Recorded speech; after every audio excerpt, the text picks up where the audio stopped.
Hoy vamos a mirar cumplimientos de la profecía. Sabemos todos que la Biblia es un libro profético, que la palabra de Dios no falta, que la tierra y el mundo pasarán, cielo y tierra pasarán, pero su palabra, mírela, su palabra no pasará. Todo lo que Dios dijo se ha cumplido. Y lo que no se ha cumplido se está cumpliendo. Y lo que falta también se cumplirá. Porque Dios no es hombre para que mienta, ni hijo de hombre para que se arrepienta. Dios dijo y lo hará. Habló y lo ejecutará. Así que tenemos la palabra profética más segura, a la cual hacéis bien en estar atentos como a una antorcha que alumbra en lugar oscuro, hasta que el día esclarezca y el lucero de la mañana salga en vuestros corazones. Bienaventurado el hombre que le cree a Dios. No solo hay que creer en Dios, hay que creerle a Dios. Y todo lo que está pasando, ya la Biblia lo ha dicho. Dice el capítulo 42 de Isaías y el verso 9. He aquí se cumplieron las cosas primeras, y yo anuncio cosas nuevas.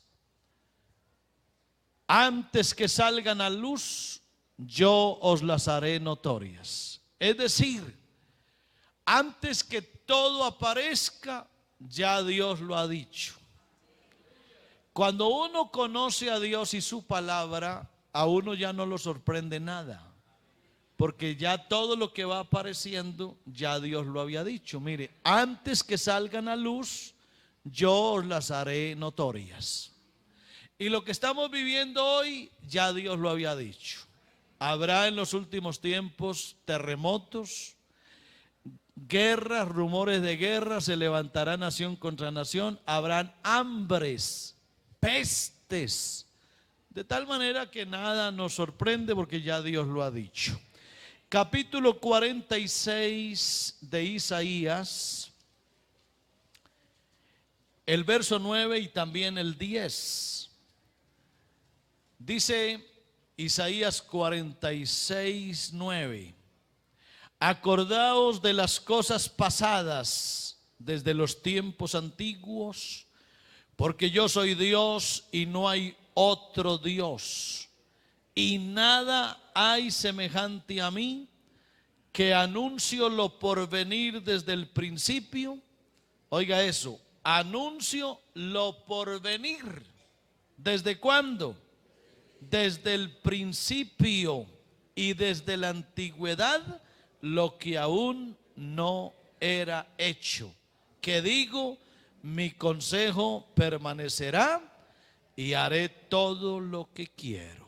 Amén. Esa es la poderosa palabra de Dios. Siéntense, por favor.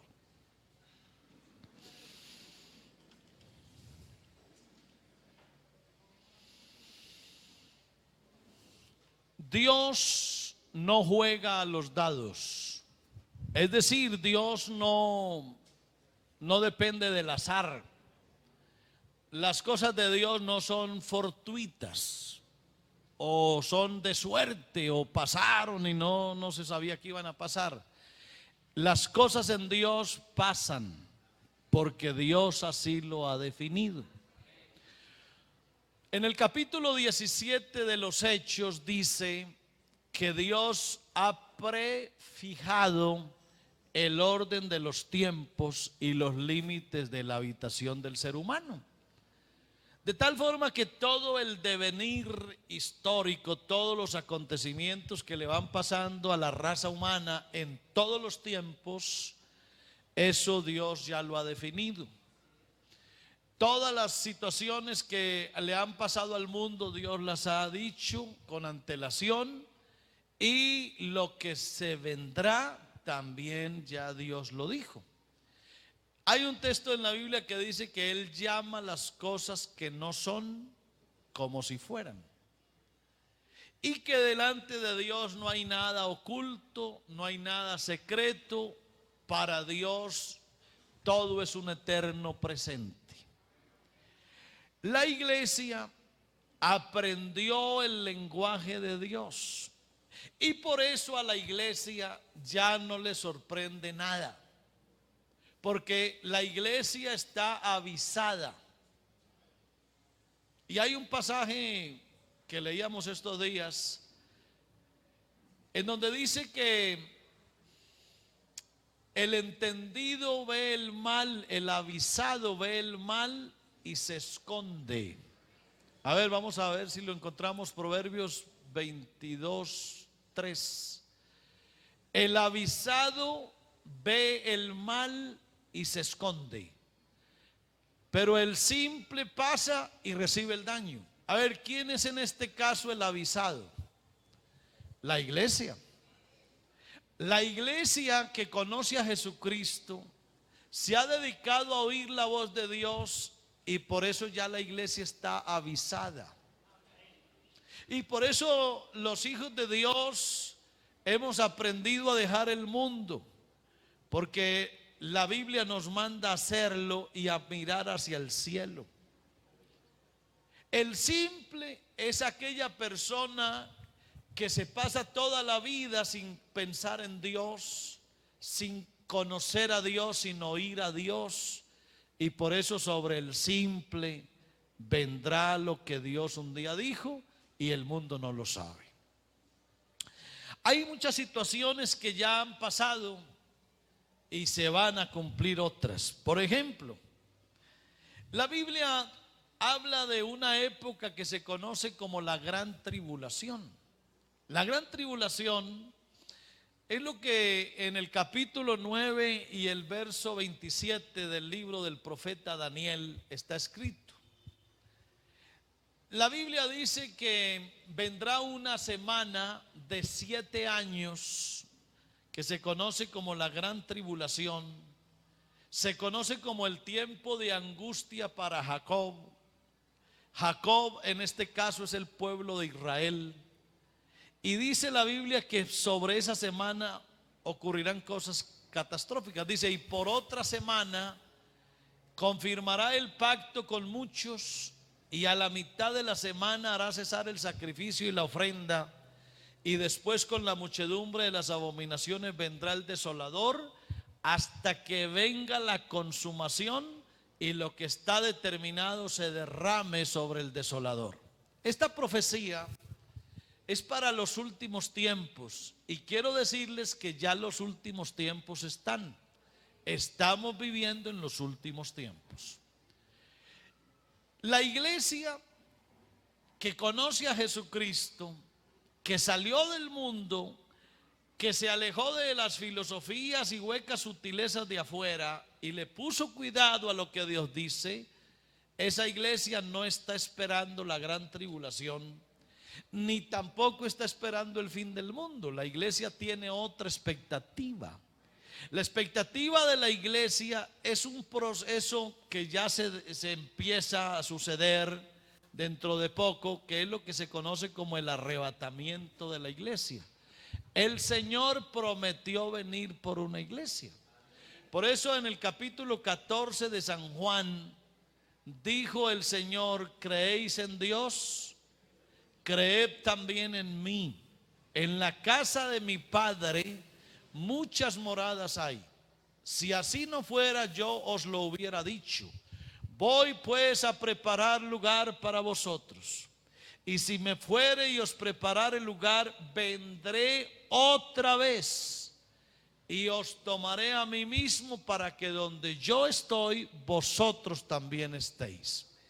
Así que el Señor prometió volver por una iglesia que se ha convertido a Él, que se ha lavado con su sangre, que anda en fidelidad, que vive en santidad. Esta iglesia está esperando es eso, que el Señor venga por la iglesia. Pero ¿cuándo vendrá Dios por su iglesia? Será en un momento de una crisis mundial muy grande. Porque déjeme decirle que bíblicamente Al mundo no le esperan cosas buenas. Todos los días usted va a oír malas noticias. Y una mala y otra más mala y otra peor y otra más peor. Y todos los días vamos a oír cosas increíbles. Aquí estamos ya asustados, el mundo está asustado por una plaga. Van a encontrar la vacuna y apenas ya la pongan ya aparecerá otro virus. Y se va a mermar una guerra y aparecerá otra. Y se va a calmar un hambre aquí, va a haber otra hambruna allá. Y pasará de todo y el calentamiento global y la economía se derrumbará y se levantarán falsos cristos y habrá de todo todos los días. Este planeta va como un caballo desenfrenado, como cuando un caballo se le sueltan las riendas y se enloquece y va rumbo a un abismo. Así va el mundo. Así que esto no tiene solución. La única solución es que, como dice la Biblia, el avisado ve el mal y se esconde. Como cuando usted ve una tormenta que llega, búsquese un lugar seguro. ¿Qué es lo que usted y yo tenemos que hacer siendo inteligentes? No esperar que el mundo lo cambie nadie. Esto no lo va a cambiar nadie. Lo que yo tengo que hacer es esconderme en Cristo. Como dice una hermosa canción, escondido en Cristo estoy. Amén. Ahí es donde uno tiene que estar, esconderse en Él. Hay un pasaje por allá, si no estoy mal, en Isaías 26:3. Escóndete un poquito, escóndete un poquito. Mire cómo dice esto, a ver, más adelante vamos a ver si lo encontramos. Tú guardarás en completa paz aquel cuyo pensamiento en ti persevera, porque en ti ha confiado. Vamos a ver si lo encontramos más adelante, donde dice: entra en tus aposentos, escóndete un poquito, en tanto que pasa la indignación. Y eso es lo que la iglesia ha hecho. Van a venir épocas en donde se levantará un hombre poderosísimo, conocido como el anticristo, que va a gobernar el mundo en su totalidad. Será un hombre supremamente fuerte, poderoso en palabra, riquísimo, con una capacidad de mando militar enorme.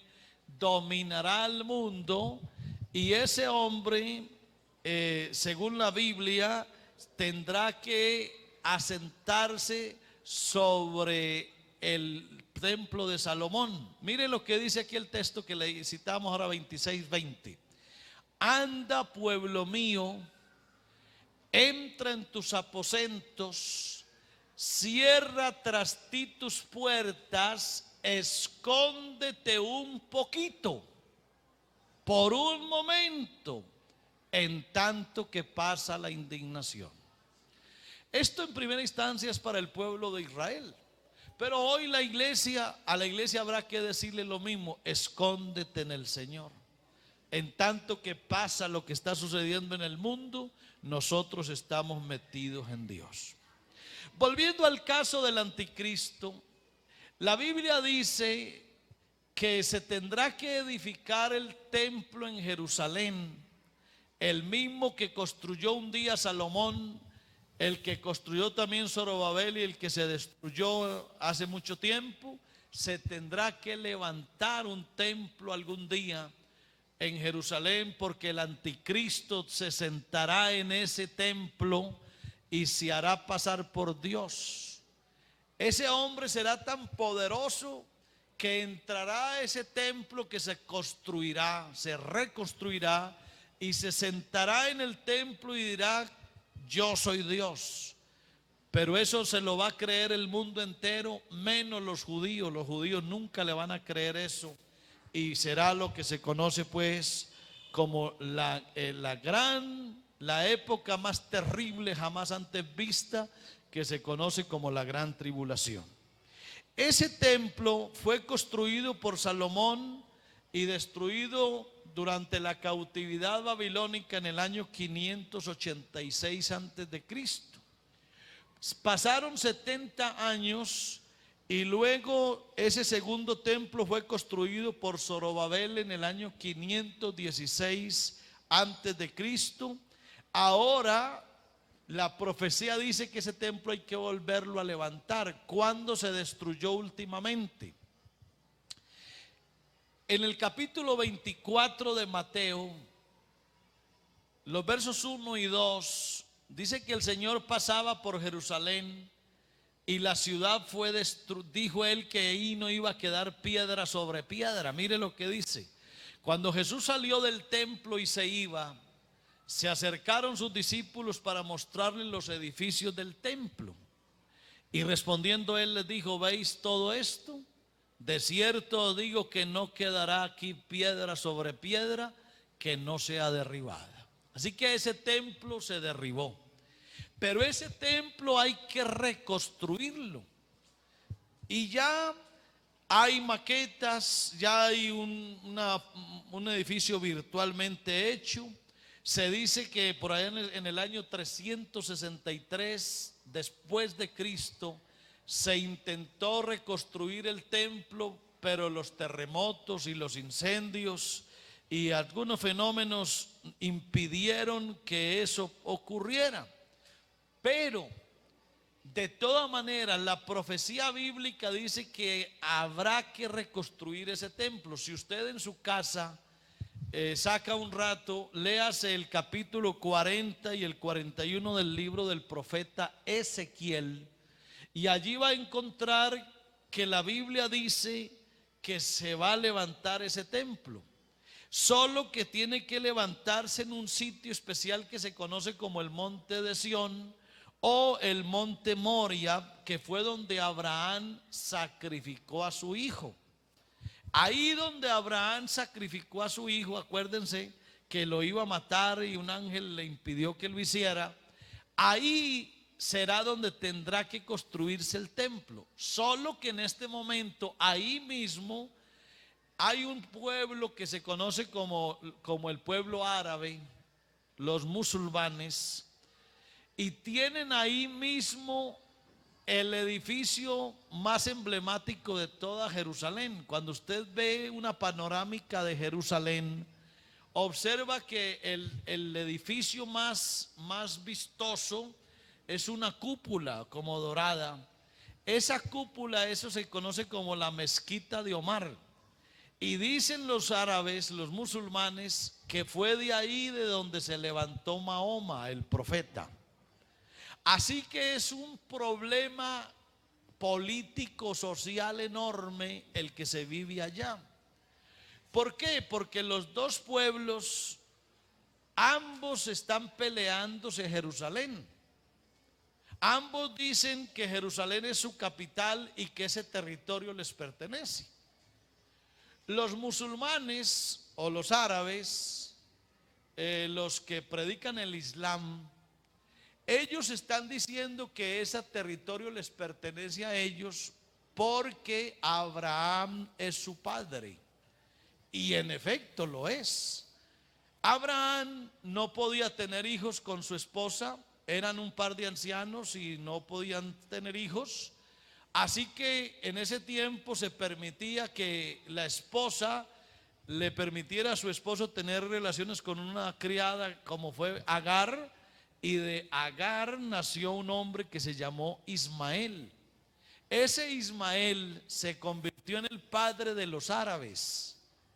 Y por eso es que los árabes, los musulmanes o los que predican el Islam están diciendo que esa tierra es de ellos porque Abraham es su padre, porque Ismael es el heredero. Pero también la Biblia dice que en Isaac te sería llamada descendencia. Así que después de que nació Ismael, apareció Isaac como un milagro, porque el útero de Sara era estéril y él era un hombre de casi 100 años, y de un par de ancianos así apareció un hijo que se llamó Isaac. Y la Biblia dice que es en Isaac en donde sería llamada la descendencia. Por lo tanto, los judíos reclaman a Jerusalén y los árabes igual. Ahí hay un conflicto enorme, una situación compleja, supremamente difícil, que solamente se arreglará, entre comillas, en el tiempo de la gran tribulación. ese anticristo se levantará con tanta fuerza que él logrará que haya una paz mentirosa y que se reconstruya ese templo. Esto es profecía y ustedes lo van oyendo por noticias. Los que oyen noticias recordarán lo siguiente: en el año 1948, la ONU, Organización de las Naciones Unidas, declaró a Israel una nación independiente y le asignó un terreno para que se ubicaran allí. Jerusalén se convirtió en la ciudad del gran rey, la han reclamado, pero no la han tenido en su totalidad. Y hace poco también se ha venido hablando sobre el reconocimiento de la nación palestina como otra nación. El presidente de los Estados Unidos de Norteamérica hace poco reconoció en un acto político que la capital de Israel, de los judíos, es Jerusalén, y se trajo la embajada para allá. Todo esto es cumplimiento de las profecías, porque allí se levantará ese templo con una jugada maestra del anticristo, pero todo eso será para que él quiera sentarse y hacerse pasar por Dios, cosa que no logrará. Todo esto, cada vez que usted escuche noticias del Medio Oriente, sepa que ya la Biblia lo ha dicho y que eso está preparándose para el final de los últimos tiempos. Pero bueno, alguien dirá: pastor, ¿y por qué se tiene que cumplir esto? ¿Cómo demostrar que la Biblia es verdad? ¿Cómo demostrar que la profecía se ha cumplido? Les voy rápidamente a mencionar varios casos en donde la Biblia profetizó algo y se ha cumplido a cabalidad. Por ejemplo, en el capítulo 26 del libro del profeta Ezequiel, a partir del verso 3 y hasta el 9, se profetizó sobre una ciudad que se llamó Tiro. Y esa ciudad, Dios dijo que se iba a terminar y nunca más se iba a levantar, cosa que sucedió en efecto. Dice Ezequiel 26 y el verso 3: por tanto, así ha dicho Jehová el Señor: he aquí yo estoy contra ti, oh Tiro, y haré subir contra ti muchas naciones, como el mar hace subir sus olas, y demolerán los muros de Tiro y derribarán sus torres, barreré de ella hasta su polvo y la dejaré como una peña lisa, y tendedero de redes será en medio del mar, porque yo he hablado, dice Jehová el Señor, y será saqueada por las naciones. Y sus hijas que están en el campo serán muertas a espada, y sabrán que yo soy Jehová. Porque así ha dicho Jehová el Señor: he aquí que del norte traigo yo contra Tiro a Nabucodonosor, rey de Babilonia, rey de reyes, con caballos, carros y jinetes y tropas y mucho pueblo. Matará a espada a tus hijas que están en el campo, y pondrá contra ti torres de sitio, y levantará contra ti baluarte y escudo, afirmará contra ti, y pondrá contra ti arietes contra tus muros, y tus torres destruirá con hachas. Pero quédese sorprendido: eso que se dijo sobre esta ciudad se cumplió a cabalidad en el año 332 antes de Cristo. Otra de las profecías que se cumplieron fue la destrucción de Jerusalén. Ahorita hace un momento lo leímos, cuando el Señor pasaba por Jerusalén y vio los edificios del templo, y dijo que ahí no iba a quedar piedra sobre piedra, que no fuera derribada. Y en efecto sucedió tal cual, porque 70 años después que el Señor lo dijera, hubo una invasión romana a cargo de un hombre llamado Antíoco Epífanes, que vino con un gran ejército y destruyó a Jerusalén por completo. Y se cumplió lo que el Señor había dicho: no quedó allí piedra sobre piedra que no fuera derribada. Igual sucedió con Babilonia. Babilonia, que fue un gran imperio, como dice el capítulo 13 de Isaías y los versos 19 y 20, Isaías 13, 19 y 20, dice que Babilonia, que era un gran imperio, Babilonia, Dios profetizó que se iba a destruir y nunca más se iba a levantar. Y en efecto así sucedió. Ese gran imperio se cayó y nunca se levantó. Babilonia, hermosura de reinos y ornamento de la grandeza de los caldeos, será como Sodoma y Gomorra, a las que trastornó Dios. Sodoma y Gomorra nunca más se levantaron, y así se profetizó con respecto a Babilonia. Nunca más será habitada, ni se morará en ella de generación en generación, ni levantará allí tienda el árabe, ni pastores harán allí su majada. Así que también se cumplió la profecía tal cual. Hay otra nación que todavía existe, que se llama Egipto. Egipto fue en su época una nación supremamente poderosa. En la historia bíblica, Egipto juega un papel importante porque fue precisamente Egipto el lugar en donde Israel fue esclavo por 400 años. De allá de Egipto fue donde se esclavizó al pueblo de Israel, pero de allá lo sacó el Señor con mano poderosa para llevarlos a una tierra prometida. Y escuchen lo que Dios dice de Egipto. De Tiro dice que caerá y nunca más se levantará. De Babilonia dice que caerá y nunca más se levantará, y no se han levantado. Pero de Egipto, Dios nunca dijo que iba a caer y nunca más se iba a levantar. No, lo que dijo es que aunque Egipto iba a permanecer, pero ya no iba a ser poderosa, ya no iba a ser una nación protagonista en el mundo, como en efecto no lo es. Hoy todavía Egipto está como nación, pero Egipto no es poderosa ahora. Y eso fue lo que Dios dijo. Vamos a mirar la profecía sobre Egipto en el capítulo 29 del libro del profeta Ezequiel, el verso 9 y el verso 15. Ezequiel 29, 9 y 29, 15. Está profetizando Dios sobre Egipto. Miren lo que dice: la tierra de Egipto será asolada y desierta, como en efecto lo es. En efecto lo es. Y sabrán que yo soy Jehová, por cuanto dijo: el Nilo es mío y yo lo hice. Mire el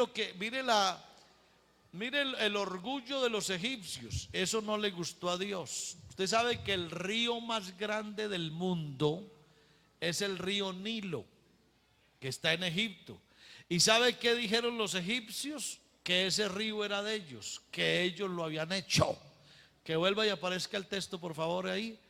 Ellos creyeron y dijeron que habían hecho el río, que eso era de ellos, y eso a Dios no le gustó.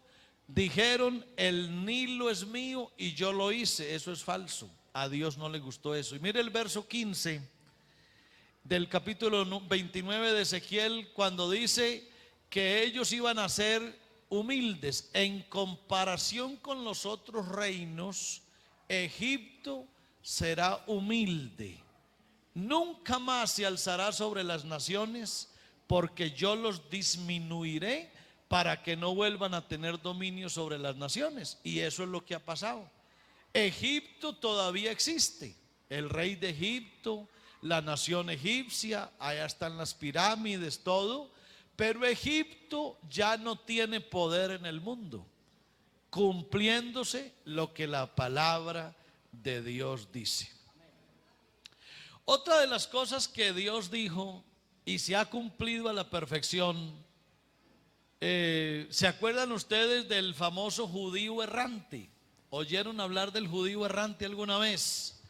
que nuestros abuelos nos decían que había un hombre que era judío y que se la pasaba rodando por todo el mundo, y algunos lo confundieron incluso con Caín, que nadie lo podía matar y todo eso. Pero realmente ese judío errante tiene que ver es con una profecía sobre el pueblo judío.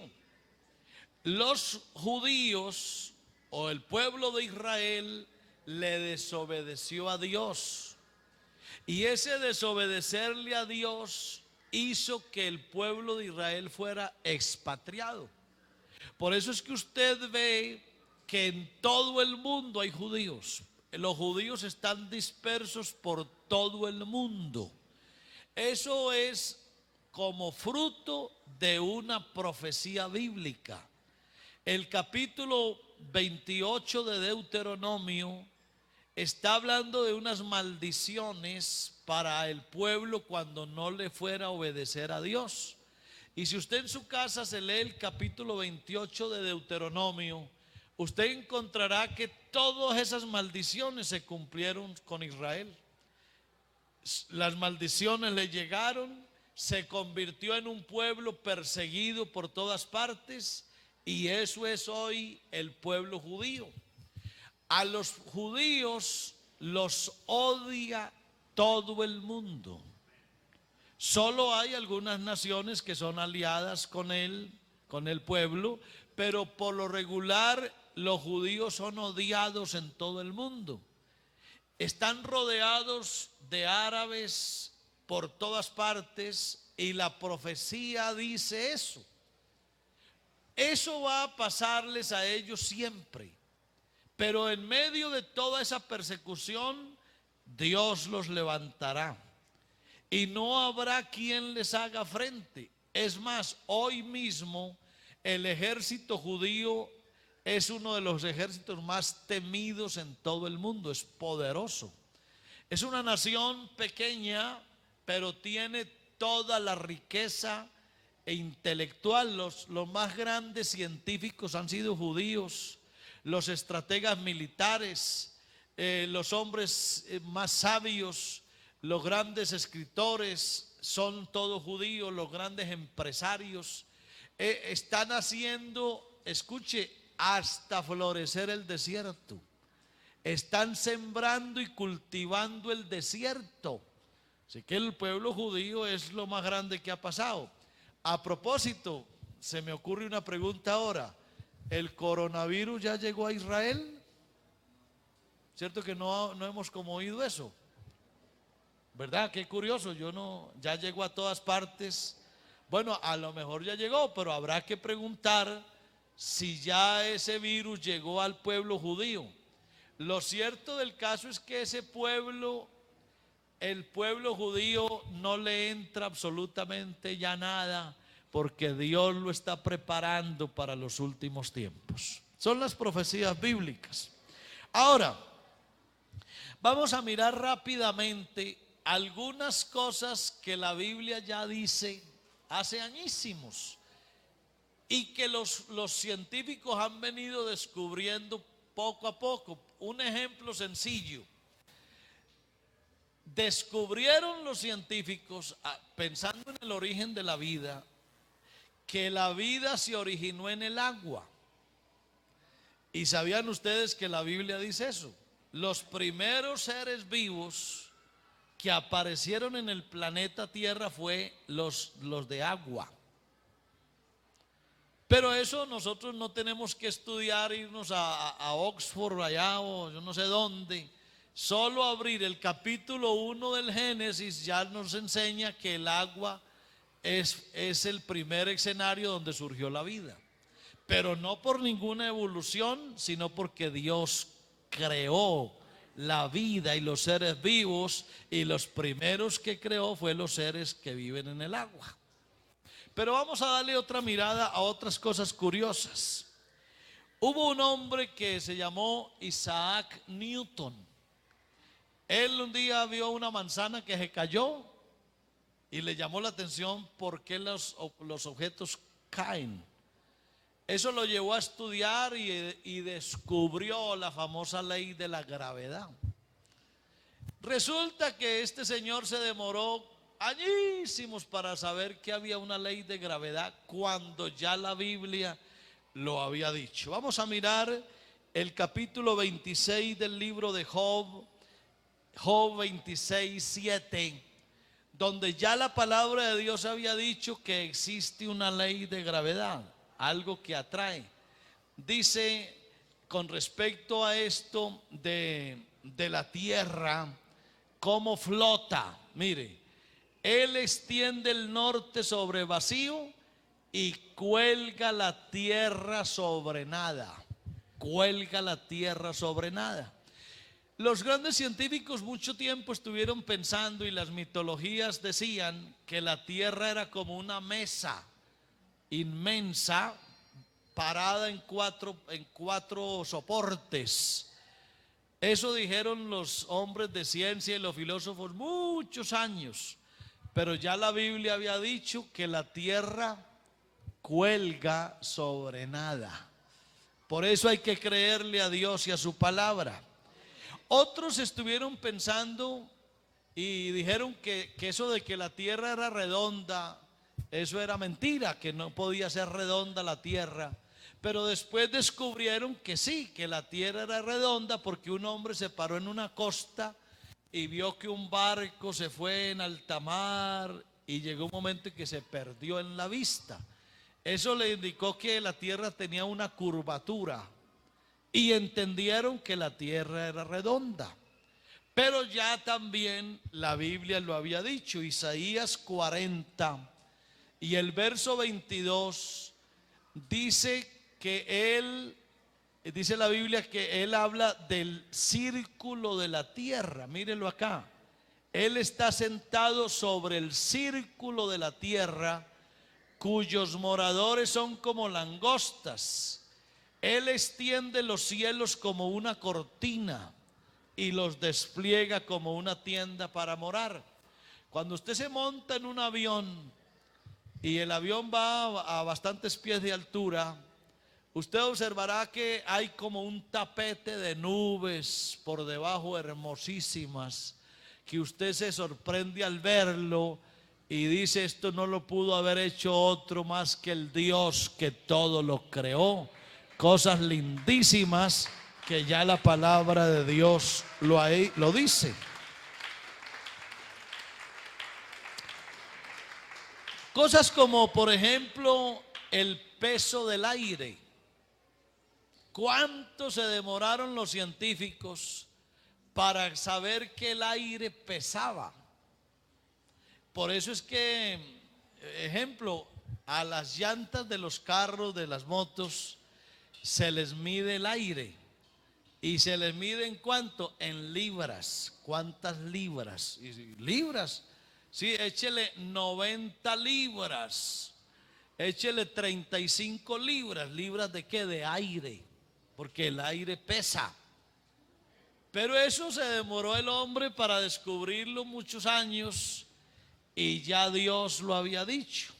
Mire lo que dice el capítulo 28 de Job y el verso 25. Job 28, 25. Está hablando de los vientos, cómo pesan los vientos. Dice que, a ver, el 24 por favor, 24. Dice: porque él mira hasta los fines de la tierra y ve cuánto hay bajo los cielos, al dar peso al viento y poner las aguas por medida. Si el hombre le hiciera caso a Dios, si el hombre le creyera a Dios, habríamos ganado mucho tiempo sin necesidad de investigar tantas cosas, solo creerle a Dios. Mire que aquí ya estaba escrito que el viento tiene peso, el aire tiene peso. Le preguntaba yo a un sobrino mío que es físico sobre este asunto de la gravedad, de los vientos, y son cosas misteriosas. Por ejemplo, ¿dónde empiezan los vientos? ¿Se ha puesto usted a pensar en eso? ¿Dónde empiezan los vientos? ¿Cómo se forman los vientos? ¿Quién crea los vientos? Pero ya la Biblia lo dice. Ya la Biblia habla del circuito de los vientos. Eclesiastés el capítulo 1 y los versos 6 y 7 está mostrando cómo habla del viento que va de sur a norte. Mire cómo circulan los vientos, porque Dios ya lo había dicho. El viento tira hacia el sur y rodea el norte, va girando de continuo y a sus giros vuelve el viento de nuevo. Los ríos todos van al mar y el mar no se llena. Al lugar de donde los ríos vinieron, allí vuelven para correr de nuevo. Todas estas cosas las descubrió el hombre ¿cuántos años después? ¿Por qué no creerle a Dios? Si ya Dios lo había dicho, Dios lo enseñó, solamente hay que creerle a Dios. Con respecto al mismo ciclo del agua, hay cosas, hermanos y amigos, sorprendentes, pero Dios las enseña. En el capítulo 36 del libro de Job, que a propósito, el libro de Job es el libro más antiguo de la Biblia. El más antiguo de todos los libros de la Biblia es el libro de Job. Y en ese libro hay cosas increíbles que apenas el hombre está descubriendo y ya la palabra de Dios lo dice. Por ejemplo, el ciclo del agua, Job 36, 27 y 28. Yo un día pregunté, porque uno esas cosas no las entiende, hermano. ¿Cuánto pesa una nube de agua? ¿Cuánto se podrá calcular eso? ¿Usted sabe cuánto pesa el agua de una piscina? Toneladas. ¿Cuánto pesará el agua de una nube? Y las nubes se sostienen de la nada. Increíble, ¿no le parece a usted increíble eso? Pero es porque Dios ya todo lo ha determinado y Dios todo lo ha hecho. Pero mire que la Biblia ya dice de eso. Job 36, verso 27. Él atrae las gotas de las aguas al transformarse el vapor en lluvia. Verso 28. La cual destilan las nubes goteando en abundancia sobre los hombres. Ese es el ciclo del agua que ya Dios lo había enseñado y el hombre después de muchos años apenas lo vino a descubrir. Qué bueno que el hombre le creyera a Dios. Con respecto a las estrellas, cuando usted esté por ahí en una noche, de esas noches bonitas fuera de la ciudad donde no hay contaminación o donde no hayan luces cercanas, dedíquese un rato a mirar la bóveda celestial, las estrellas, para que usted vea cosas lindas, hermosas. Algún día váyase al planetario aquí municipal y vea ahí en pantalla cómo son las estrellas y se queda uno sorprendido de ver la grandeza de Dios.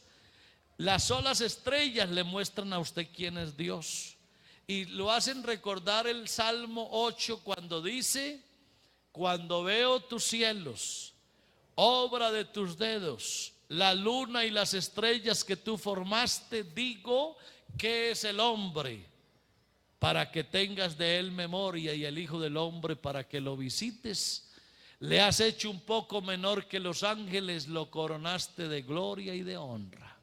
Así que cuando uno ve esa magnitud del universo, uno dice: Dios mío, ¿yo qué soy? Soy algo minúsculo, tan pequeñito, y con todo y eso Dios se fija en mí.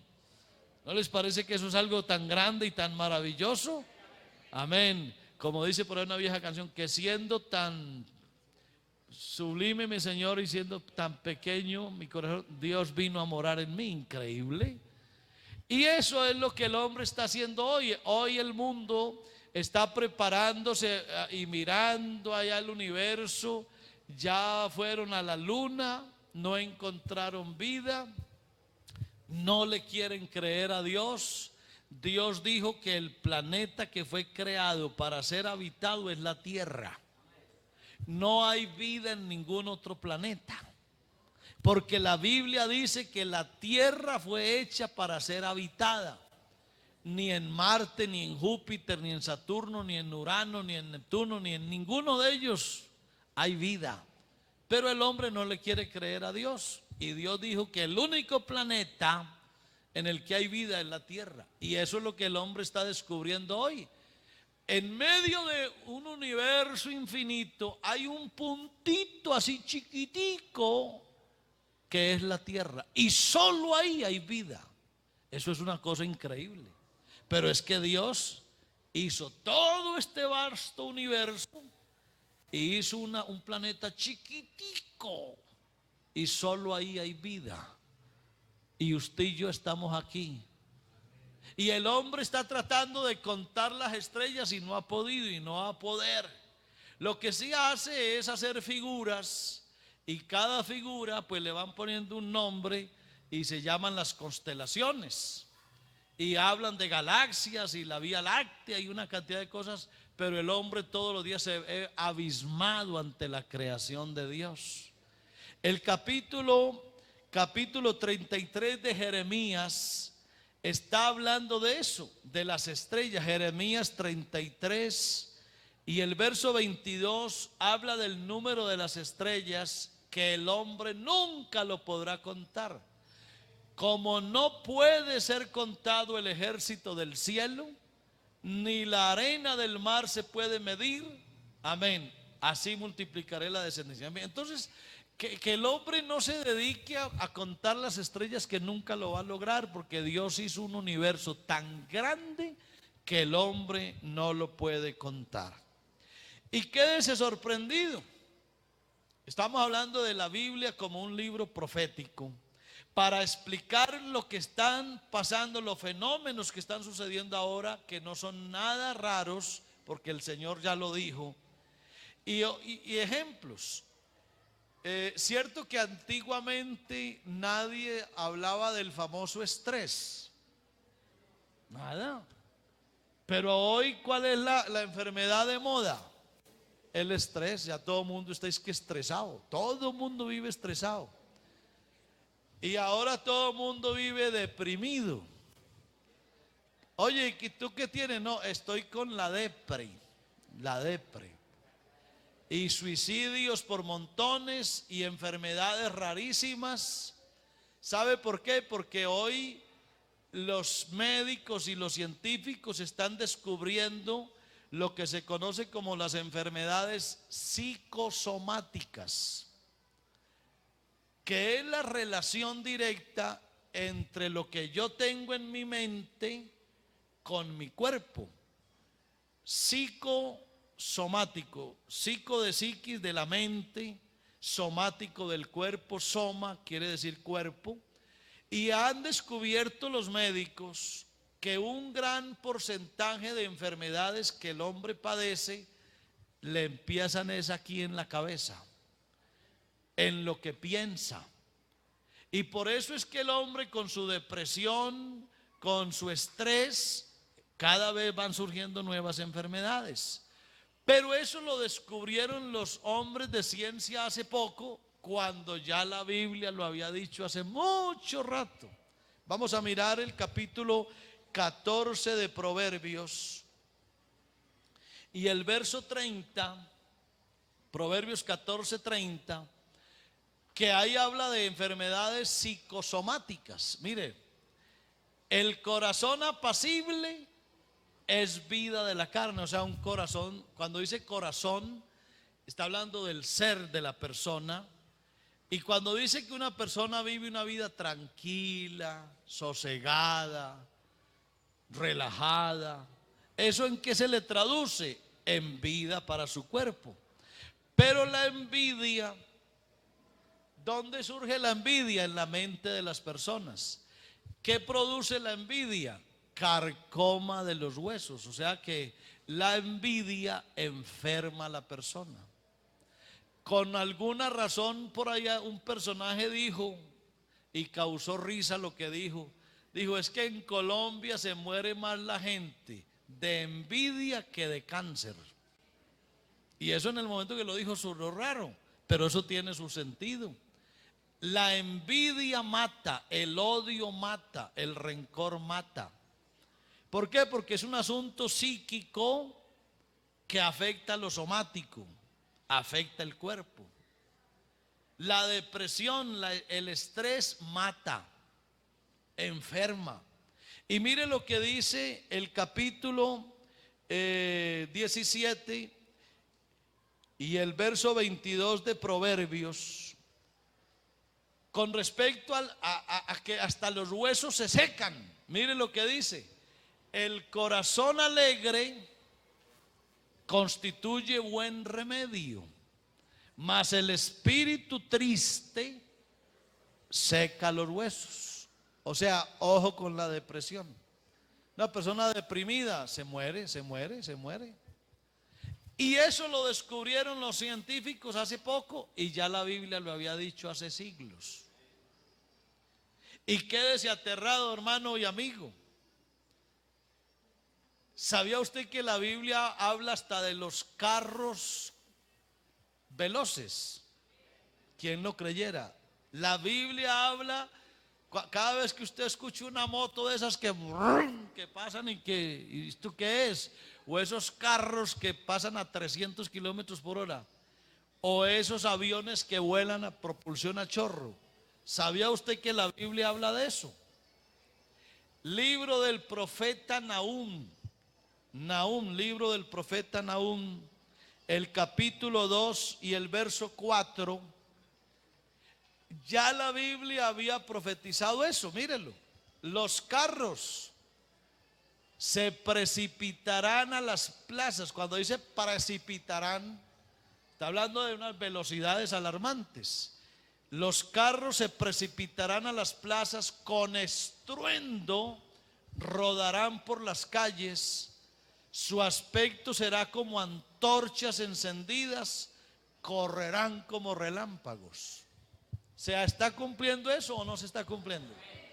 Así que la Biblia es un libro antiquísimo, pero usted lo lee y es como leer el periódico de hoy. Y Isaías, el capítulo 60 y el verso 8, mire lo que dice Isaías 68. ¿Quiénes son estos que vuelan como nubes y como palomas a sus ventanas? En el tiempo de estos profetas, ¿quién volaba? Nadie. No existían aviones, no existía nada de eso. Pero Dios le mostró al profeta Isaías unas cosas volando, y él se quedó atrás. ¿Y esto quiénes son? O sea, él no podía saber qué, porque él solamente veía era palomas y pájaros volando. Pero Isaías vio otras cosas que no eran pájaros. ¿Y eso qué es? Lo que el Señor dice. Por eso, hermanos y amigos, quiero decirles que tenemos la palabra profética más segura, y que usted y yo hacemos muy bien cuando le ponemos cuidado a lo que la Biblia enseña. Cuando uno ve todo esto, uno dice, vale la pena conocer a Dios. Cuando uno se da cuenta de lo que está pasando en el mundo, uno dice, qué privilegio haber conocido a Dios. Y ahí es donde uno sabe que ser cristiano no es ser un religioso más. No hay hombre en el mundo más inteligente que un cristiano, porque los cristianos hemos aprendido a confiar en Dios, a creer en Dios y a creerle a Dios. Todo lo que está pasando en el mundo y lo que va a seguir pasando, hermano, ya eso está profetizado y está claro. Lo único que usted y yo tenemos que hacer es consagrarnos a Dios, meternos con Dios, vivir en la mano de Dios, como dice la canción, escondido en Cristo estoy. Amén. Ahí es donde usted y yo tenemos que estar metidos en Dios. no creamos que estar aquí en la iglesia es estar jugando a ser evangélicos o a ser pentecostales. Eso no es lo que importa. Lo que importa es saber que en este universo tan vasto, tan infinito, hay un planeta chiquitico que es un puntico en medio de una inmensidad. En ese planeta hay seres vivos. No hay otros seres vivos como usted y yo en el universo. Solo hay un Dios majestuoso, grande y sublime. A Él un día llegaremos. Delante de ese Dios majestuoso estaremos todos. Por eso vale la pena entregarle la vida a Cristo. Vale la pena ser hijo de Dios. Vale la pena entregarle la vida al Señor. Dios todo lo ha cumplido. Acuérdese de eso. Cielo y tierra pasarán, pero su palabra no pasará. Esta iglesia, ¿sabe qué es lo que hace esta iglesia? Predicar el evangelio. El Señor dijo: id por todo el mundo y predicad el evangelio a toda criatura. El que creyere, pónganse de pies por favor. Tome la Biblia en sus manos, por favor. Tome la Biblia en sus manos. Id por todo el mundo y predicad el evangelio a toda criatura. El que creyere y fuere bautizado será salvo, mas el que no creyere será condenado. Usted no está obligado a creer. No está obligado a creer. Pero si usted quiere ser salvo, le tocará creer en Dios y creerle a Dios. Yo quiero darle gracias al Señor en esta mañana por su palabra preciosa. Oh, cuánto amo su palabra, porque esta es lumbrera, esta es lámpara. Aleluya, lámpara es a mis pies tu palabra y lumbrera a mi camino. Esta palabra es la que nos ilumina el camino. Vamos a darle gracias a Dios, que Él nos ayude a ser fieles. Y yo quiero invitar a los amigos que nos acompañan hoy. No lo piensen dos veces. Si Dios les dio la oportunidad de venir a escuchar su voz, entréguele su corazón a Dios. Si oyereis hoy su voz, no endurezcáis vuestro corazón. Hoy es el día aceptable. Hoy es el día de salvación. No hay un hombre más feliz que aquel que le entrega su corazón a Dios. Vamos a orar por todos los amigos que están aquí. Tenemos un grupo grande de visitas y vamos a regalarle una oración especial a todos los amigos que están aquí. Invoquemos el nombre de Jesús a favor de ellos y a favor nuestro. Que Dios nos guarde, que Dios nos ayude a permanecer en este camino hasta el final. Levanta tus manos, iglesia. A ver, la iglesia levanta sus manos al cielo. Levanta tus manos y dile: gracias, Señor, por conocerte. Oh, gracias, Señor, por oír tu palabra. Señor, gracias por la revelación de tu hermosa palabra. Ayúdanos a mantenernos fieles en tu camino hasta el fin. Oh Padre, bendice a todos los amigos que nos están acompañando hoy. Trata con ellos, Padre amado, te lo ruego, en el nombre glorioso de Jesucristo.